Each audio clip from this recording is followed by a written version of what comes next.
Her mother slid the napkin into my hand like she was passing me a church bulletin. No smile, no explanation. Just 5 words written in blue ink that made the whole graduation party tilt sideways. Tell him before Boston does. I was standing beside a folding table covered in cupcakes, sweating through a blue button-down in the middle of June, while my girlfriend laughed 10 feet away in a white dress and a crooked graduation cap she refused to take off. Her name was Maya Ellis. And until that moment, I thought I knew where we were headed. My name is Owen Carter. I was 29 then, old enough to know love was not supposed to feel like a guessing game, but young enough to still pretend I was fine when it did. I worked as a project coordinator for a construction company in Nashville, which meant I spent most days solving problems that started with somebody saying, "This should only take 5 minutes." Maya had just finished her master's degree in public health after 2 years of night classes, clinical rotations, panic studying, and pretending instant ramen counted as dinner if she added spinach. I had watched her earn every inch of that day. So when she invited me to her graduation party at her parents' house, I showed up with flowers, a card I rewrote 3 times, and a small silver necklace hidden in my jacket pocket. Not a proposal, not yet. Just a thin little pendant shaped like a compass because Maya had once told me, half asleep in my truck after a late movie, "I don't need someone to carry me. I just want someone who knows how to find me when I disappear into my own head." That was Maya. Funny, brilliant, stubborn, and occasionally impossible to locate emotionally without snacks and patience. She caught me watching her from across the yard and lifted one eyebrow. I mouthed, "Your hat is crooked." She mouthed back, "Your face is crooked." Then she smiled. And there it was. The thing that had ruined me slowly over 10 months. Not a movie smile, not a perfect smile. A real one, the kind that showed up before she could stop it. The kind that made me feel chosen. Maya crossed the grass with 2 plastic cups of lemonade and handed me one. "You're doing that thing again," she said. "What thing?" "Standing like a security guard at a royal wedding." "I'm observing." "You're hiding from my Aunt Carol." "I am surviving your Aunt Carol. She asked me if I had strong ankles." Maya took a sip and nodded solemnly. "She's trying to decide if you're breeding stock." I nearly choked on the lemonade. That is not a phrase I wanted attached to me before dessert. "She likes you." She looked at my calves. "She respects structure." I laughed and she bumped her shoulder into my arm. For a second, the whole party faded into sunlight and paper plates and her perfume, something warm with vanilla in it. She leaned close enough that her graduation tassel brushed my jaw.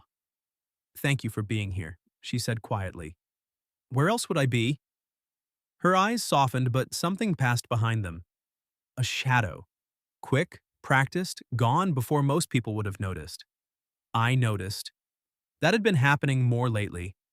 Maya going quiet when I mentioned July. Maya changing the subject when I asked about job applications. Maya holding me tighter some nights, like she was saying goodbye to a room she was still standing in. I told myself not to push. She had earned this celebration. She deserved joy without me dragging my old fears into it. My last serious relationship had ended with a text message and an empty apartment.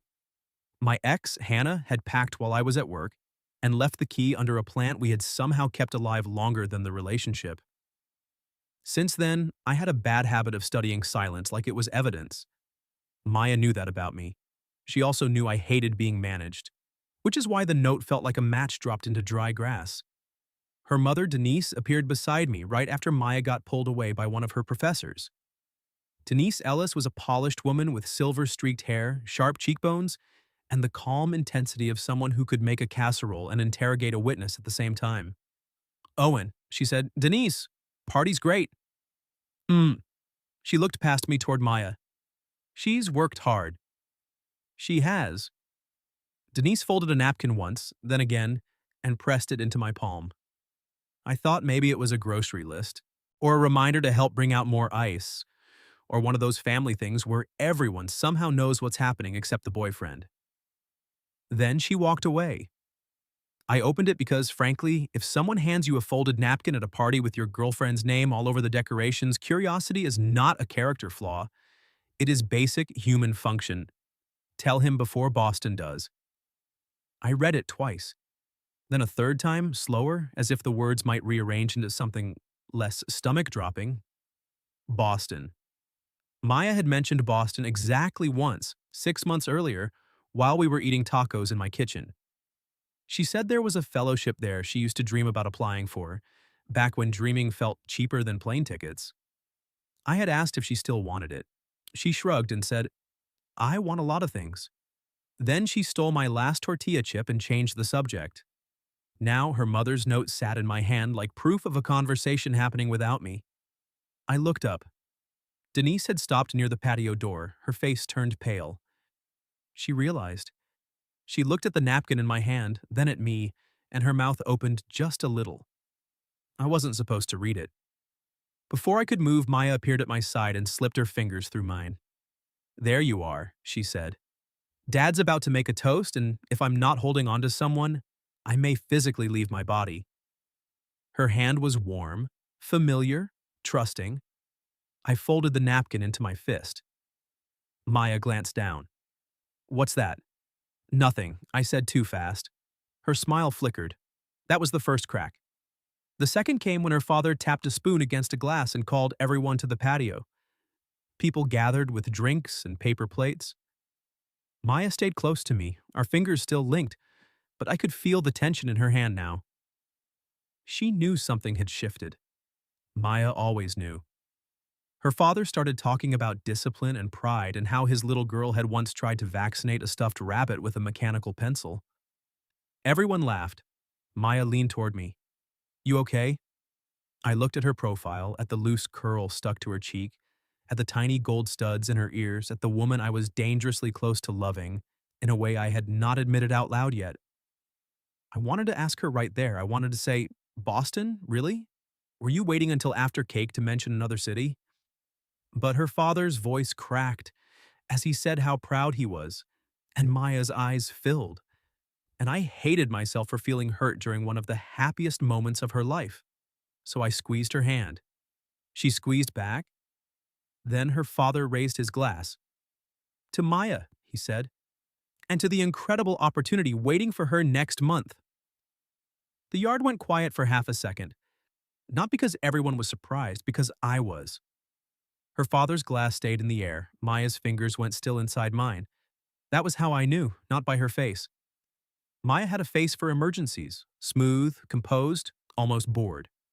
I had seen it when her car got sideswiped in a grocery store parking lot.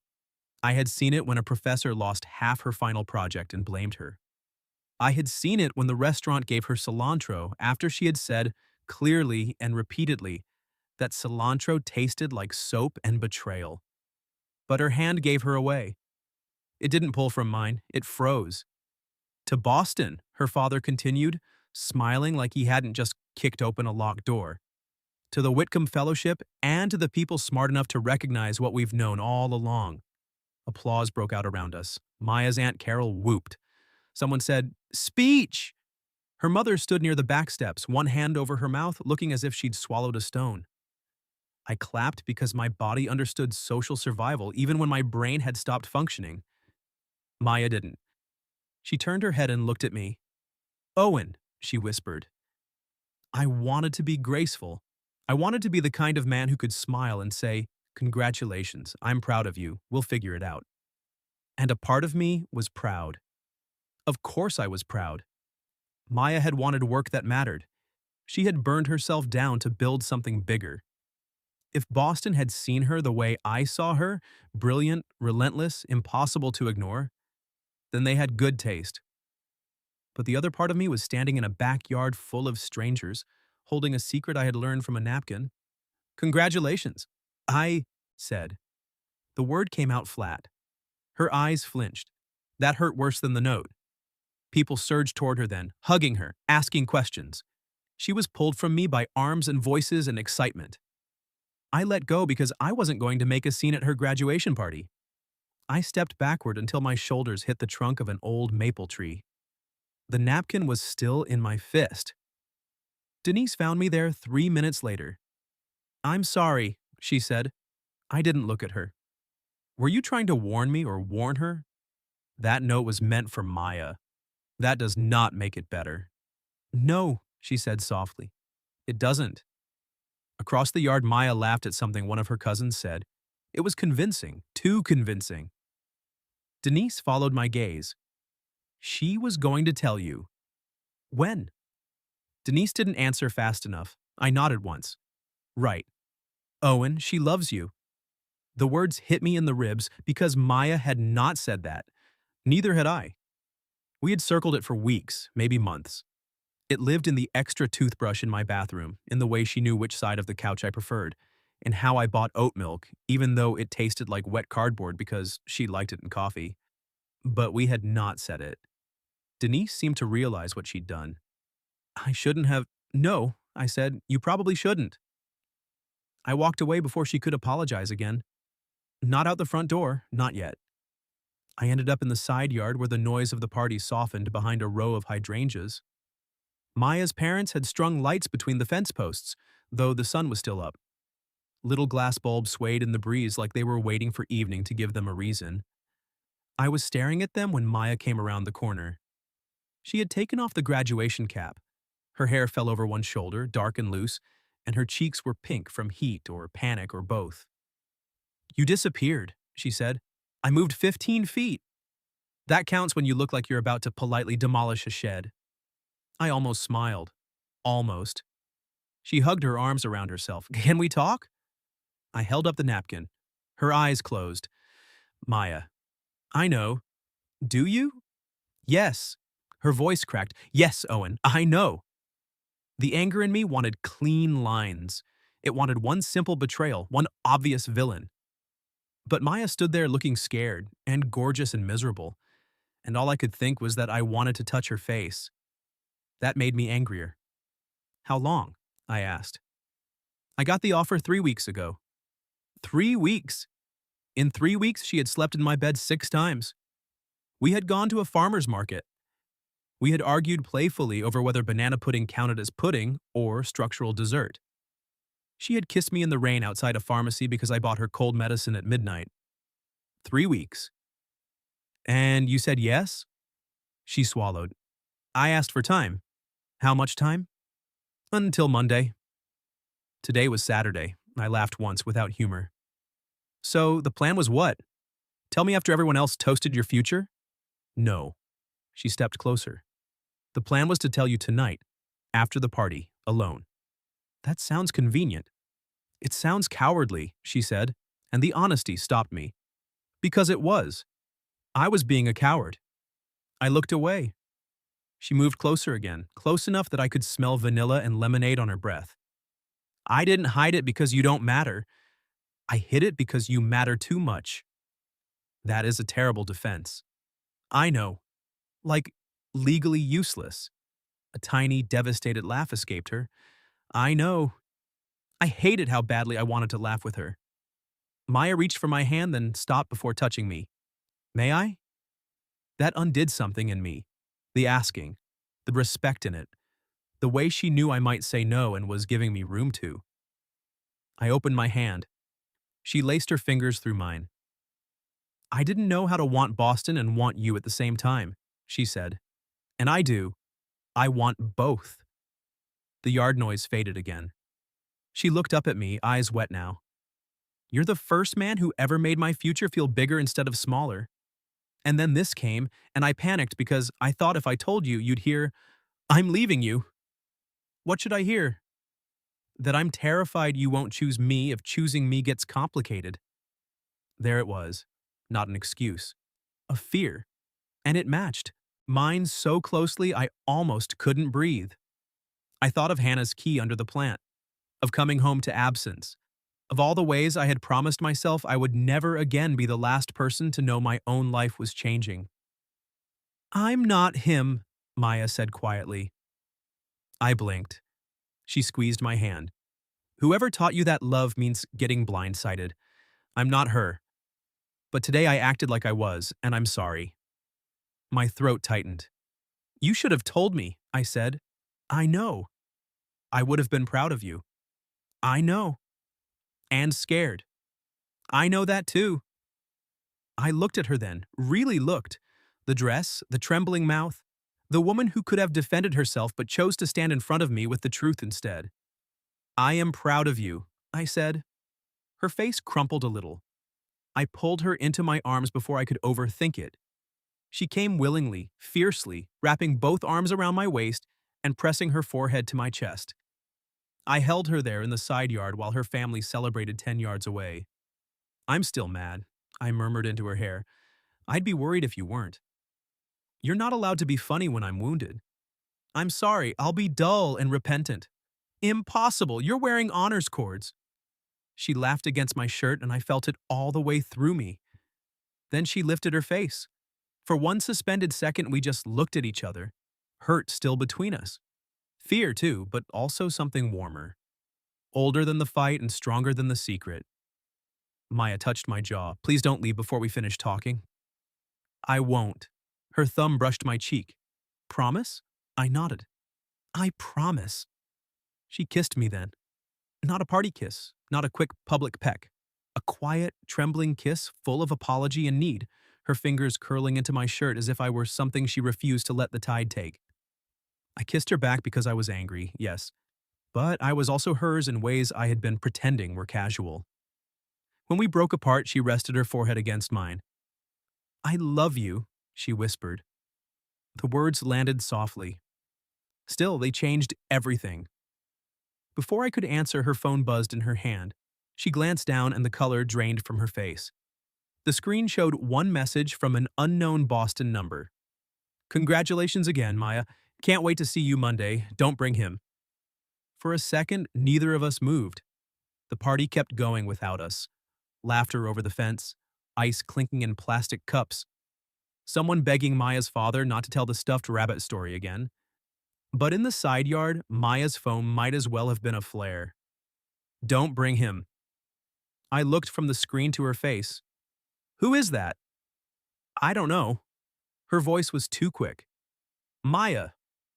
She pulled her phone closer to her chest, not hiding it exactly, but protecting herself from the weight of it. I mean, I don't know the number.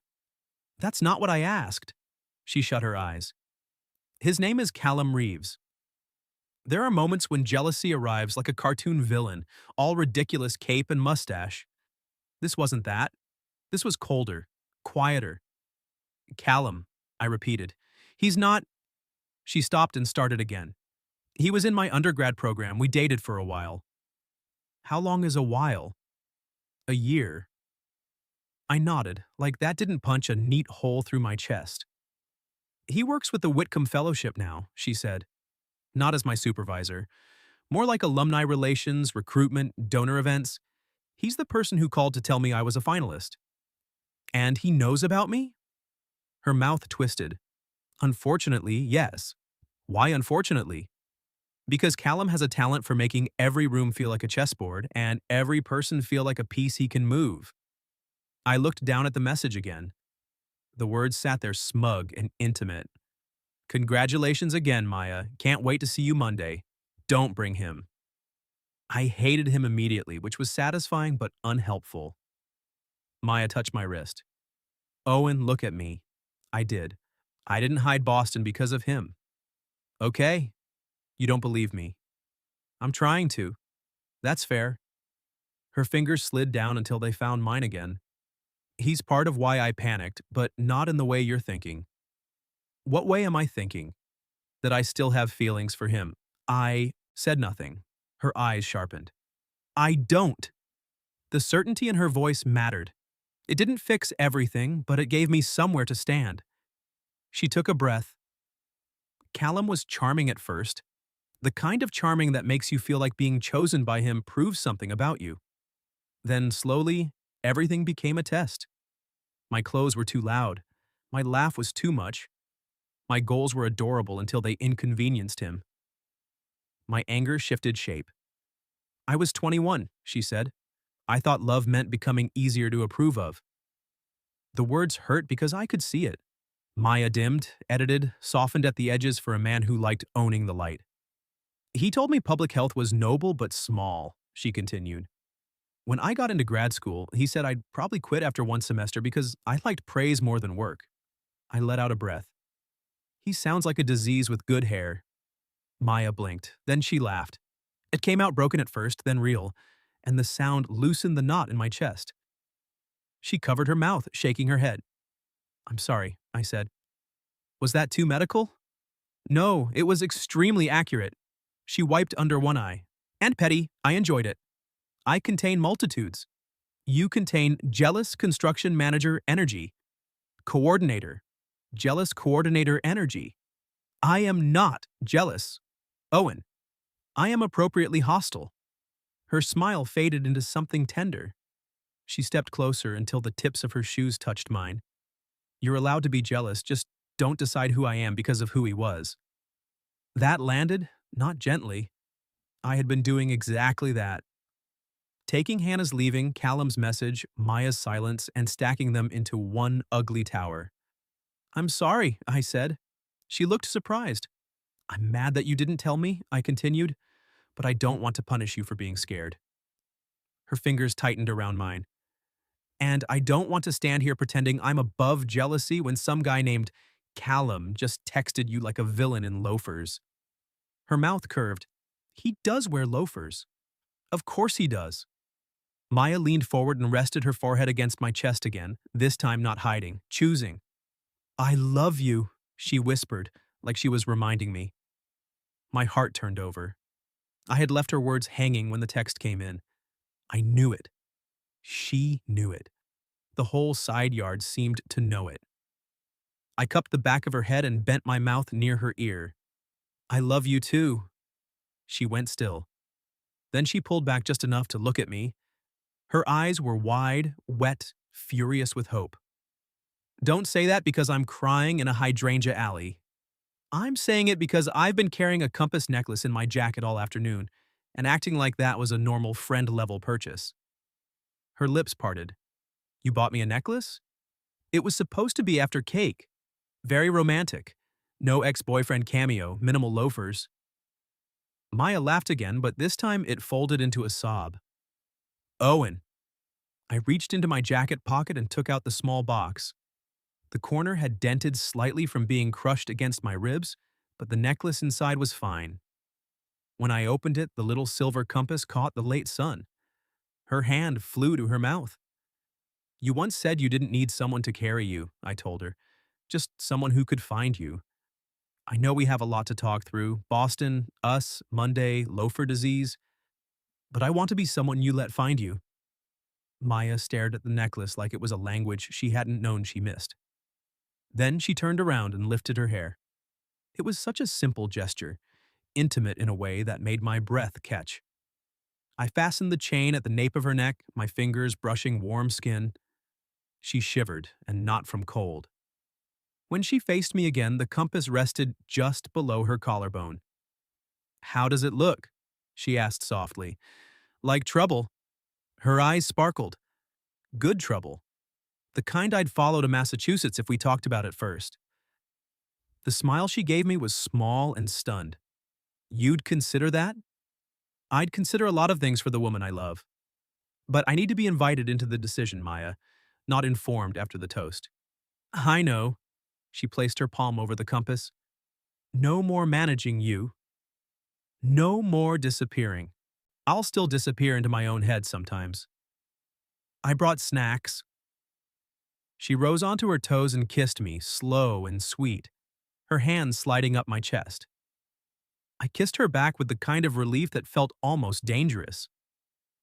We were not fixed, but we were facing the same direction. When we finally returned to the party, our hands were linked.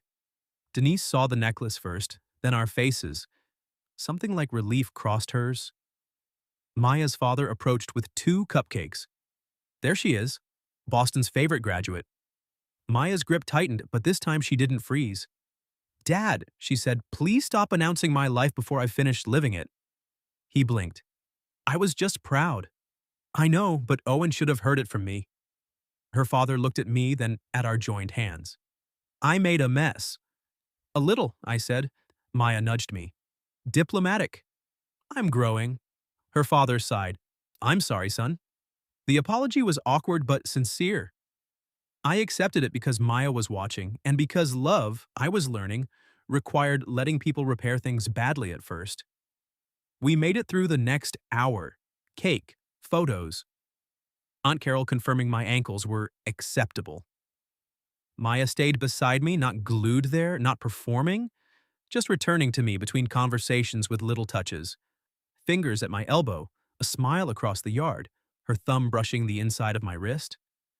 Each one said, "I'm here." Each one helped me believe it. Near dusk, we slipped onto the front porch with 2 slices of cake balanced on paper plates. It felt almost like a date if dates came with relatives peering through curtains. Maya stole frosting from my slice with her fork. "You have your own," I said. "Yours tastes less guilty." "That's not science." "I have a master's degree now. Everything I say is science." I fed her a bite from my plate and she closed her eyes dramatically. "Peer-reviewed," she said. I laughed and she leaned her shoulder against mine. For a few minutes, Boston was just a city. Monday was just a day. The future was not solved, but it was no longer a locked room.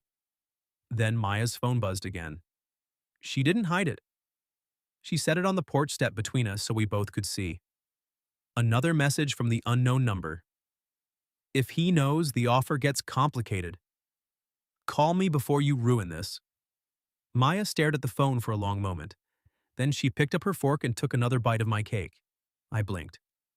"That's your response?" "I'm calibrating. With frosting? Sugar is a strategic resource." She looked calm, but her knee pressed against mine under the porch swing, tense and trembling. I covered it with my hand. Maya looked down at my fingers on her leg, then up at me. "I'm not calling him from a place of panic." "Good. I'm not letting him make you the problem." "Also good. And I'm not pretending that message didn't scare me." There she was, honest even when it cost her. I turned my hand palm up on her knee. She slid her fingers into mine. "What does complicated mean?" I asked. "I don't know. That's what scares me." She breathed out slowly. "The fellowship comes with housing for 6 months, a stipend, and a placement with a community health initiative. It's everything I've worked for. If he has any influence..." "He said he's alumni relations, not your supervisor. He also has friends everywhere. People like Callum don't need official power. They collect favors."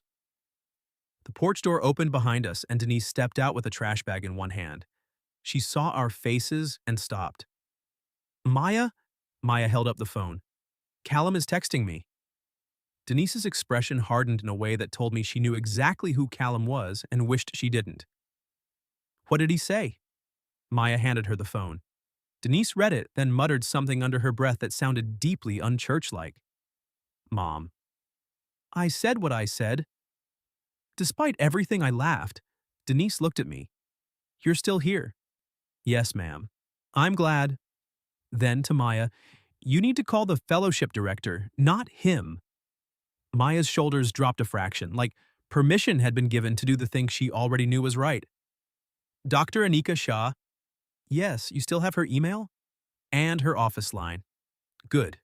Denise handed the phone back. "And Maya?" "What?" "Stop letting men with nice shoes convince you your joy needs their approval." Maya's eyes filled again. Denise touched her cheek, gentle now. "That includes your father when he gets excited and foolish. That includes Callum. That includes anyone." Then she went back inside, leaving the porch door to click softly shut. I sat very still. Maya looked at me. "You're quiet." "I'm trying not to be offended on behalf of my shoes." A surprised smile broke through. "Your shoes are fine." "Fine?" "Solid, dependable, like a tax refund." That is the least sensual compliment I've ever received. She leaned closer, her mouth brushing my ear. "I like taking them off you." My brain emptied completely. Maya drew back, pleased with herself, for about half a second before nerves returned to her face. I squeezed her hand. "Call Dr. Shah." "Will you stay?" "Yes." "No, I mean," she swallowed. "Not as backup, not as a witness. Just because I want you here while I stop being afraid." That reached deeper than any plea for protection could have. "I'll stay because you asked me to," I said. She nodded and dialed before she could lose her nerve. Dr. Shaw didn't answer, but Maya left a message that was calm, clear, and so professional I wanted to applaud.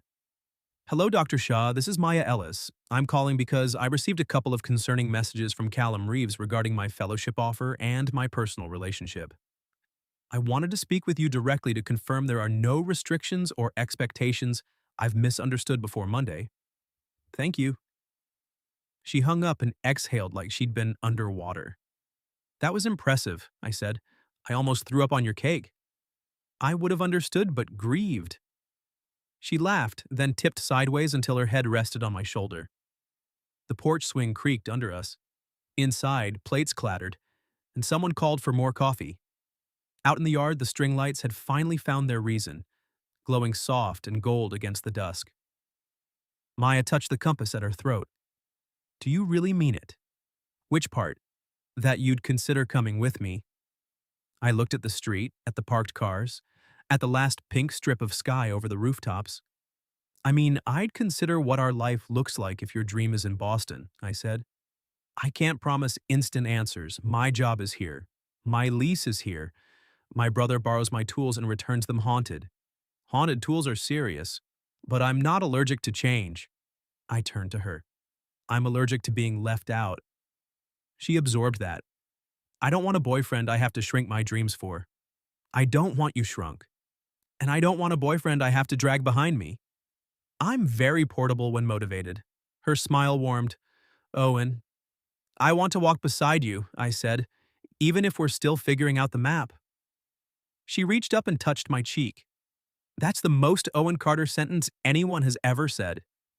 Practical and emotionally delayed? Steady, she corrected. Careful with the things you love. My chest tightened. You are one of those things. The look she gave me was soft enough to undo the whole day. She kissed me on the porch swing, slow and lingering, one hand curling around the back of my neck. There were relatives inside, her parents nearby, a suspicious aunt probably evaluating the structural integrity of my ankles through a window, and still Maya kissed me like privacy was something we made by choosing each other. When she pulled back, her forehead rested against mine. I should have told you sooner, she said. Yes, I won't do that again. I believe you. Her eyes searched mine. Already? No, not completely. I brushed my thumb over her knuckles, but enough to stay and build the rest. That made her breath catch. Before she could answer, my phone buzzed. I expected my brother, maybe a work message, maybe a photo from someone at the party. Instead, it was an email alert from Maya. She had forwarded me something. I looked at her. She flushed. I sent it before the party, scheduled email, for tonight at 8. Subject, before I get scared again. Maya, read it later, she said quickly. Or now, I don't know. It was my attempt at bravery before I replaced it with cowardice. I opened it.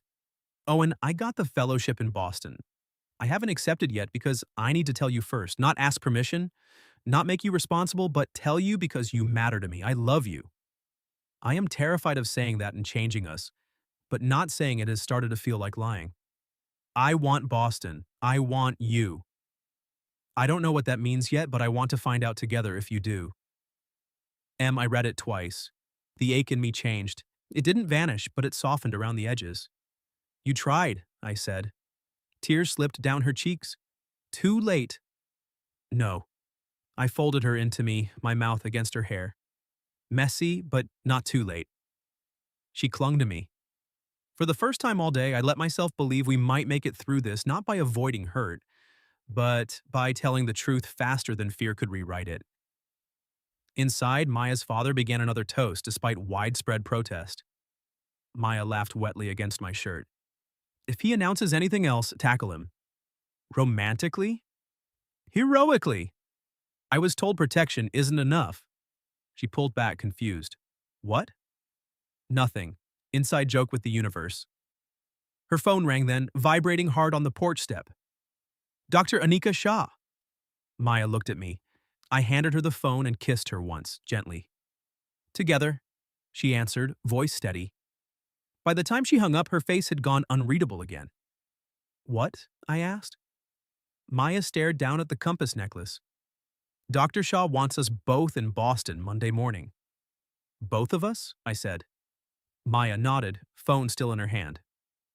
Dr. Shaw said Callum's messages were inappropriate.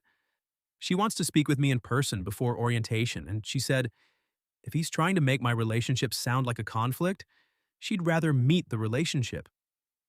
I stared at her. I'm the relationship? You are very relational. I don't know if I packed for being a noun. Maya laughed, but her eyes were scared. So I stopped joking and took her hand. Do you want me there? Yes. No hesitation. Not because I need you to fight him, because I want you beside me when I choose my own life. That answer settled everything in me. Then I'll be there. Her lips parted. Just like that? Not just like that. I'm going to panic buy travel toothpaste and overthink rental cars for 36 hours, but yes. She launched herself at me so fast the porch swing slammed backward. I caught her around the waist, laughing into her hair while she held on. I love you, she said. I love you too. This time the words didn't feel like a cliff. They felt like a bridge. Monday morning, we walked into the Whitcomb Foundation building in Boston together. Callum Reeves was exactly what I expected. Expensive haircut, soft loafers, smile polished smooth enough to slide off. He saw Maya first, then me, then the compass necklace at her throat. His smile thinned. Maya, you brought him. Maya's hand found mine, but she didn't hide behind it. I brought Owen, she said, because he's part of my life, not part of my application. Callum's gaze flicked to me. This opportunity requires focus. Some people don't understand what ambition costs. Maya smiled then, small and lethal. I do. It cost me a year with you. I nearly proposed on the carpet. Before Callum could answer, Dr. Anika Shah opened her office door. She was a petite woman with silver glasses and the posture of someone who had never once been successfully intimidated. Mr. Reeves, she said, my assistant needs you in conference room 3. His face tightened. Of course. And Callum? Dr. Shah added. Do not contact Ms. Ellis again outside official channels. There it was. Not a courtroom scene. Not a dramatic takedown. Just a door closing on a man who had mistaken proximity for power. Inside Dr. Shah's office, Maya explained everything. The delayed confession, the texts, the fear that accepting Boston meant losing me. I sat beside her, quiet and less asked, watching the woman I loved choose honesty over old habits. Dr. Shah listened, then folded her hands. Ms. Ellis, your offer is yours. It was earned by your work, not granted by Mr. Reeves. Your personal relationship is not a liability to this fellowship. Maya exhaled so hard her shoulders shook. Dr. Shah's eyes softened. But I'll say this as someone who moved 3 times for her career and once for love. Never build a future where your success requires secrecy from the person you want beside you. Maya looked at me. I won't, she said. Afterward, we walked along the Charles River with coffees we were too nervous to drink. Boston glittered around us, all brick and traffic and water flashing under the sun. Maya stopped at the railing. I'm accepting. I know. You're not mad? I'm proud. I nudged her shoulder. And scared. I contain multitudes, remember? She looked down at the compass. What about us? I took her coffee and set both cups on the railing, then faced her fully.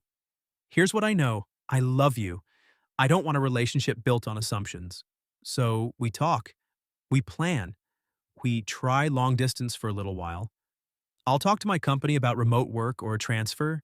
You'll do your fellowship without apologizing for being brilliant. And every time one of us gets scared, we say it before it becomes a napkin. Maya's eyes shimmered. That is a very specific relationship policy. I'm drafting bylaws. Will there be snacks? Mandatory. She rose on her toes and kissed me beside the river, cold coffee forgotten, her hands tucked into my jacket as if she had always belonged there. 3 weeks later, I helped her move into a tiny Boston apartment with crooked floors and one heroic radiator. I stayed 4 days, fixed a cabinet door, met her new cohort, and learned that Boston drivers viewed turn signals as personal weakness. Then I flew back to Nashville. Long distance was not cinematic. It was missed calls, delayed flights, bad moods, and falling asleep on video chat with one of us drooling attractively into a pillow. It was also Sunday morning coffee dates over FaceTime, mailed cookies, voice notes, and Maya sending me pictures of the compass necklace in every place she was brave. In October, my company offered me a hybrid position coordinating projects in the Northeast. I pretended to think about it for 2 responsible days before saying yes. By the following spring, we had a little apartment together in Somerville. Maya kept a color-coded calendar on the fridge. I kept emergency snacks in 3 drawers. We fought sometimes, but differently, faster, kinder. No disappearing for days inside our own heads. No making fear sound like strategy. And Denise's 5-word napkin? Maya framed it. Not in the living room, thank God. In the hallway by the door, where we saw it every morning before stepping into the world. Tell him before Boston does. Underneath it, Maya taped a second note in her own handwriting. Tell her before fear does. 1 year after that graduation party, we went back to Nashville for another family barbecue. Aunt Carol checked my ankles again and declared them still viable. Maya's father toasted only after receiving written permission from his daughter. That evening, Maya and I stood in the same side yard where everything had almost broken open. The hydrangeas were blooming again. The string lights glowed above us. She touched the compass at her throat. You found me. I wrapped my arms around her from behind and kissed the side of her neck. You let me. She turned in my arms, smiling that real smile that had ruined me slowly and saved me all at once. And when she kissed me under those lights, it didn't feel like the end of a secret. It felt like the beginning of a life we had finally agreed to tell each other the truth about. What would you have done if your partner's parents slipped you a 5-word note you were never supposed to read? Have you ever experienced something similar, where you found out a huge relationship secret from someone else? Tell me your story in the comments. If you liked this one, leave a like, subscribe, and I'll see you in the next video.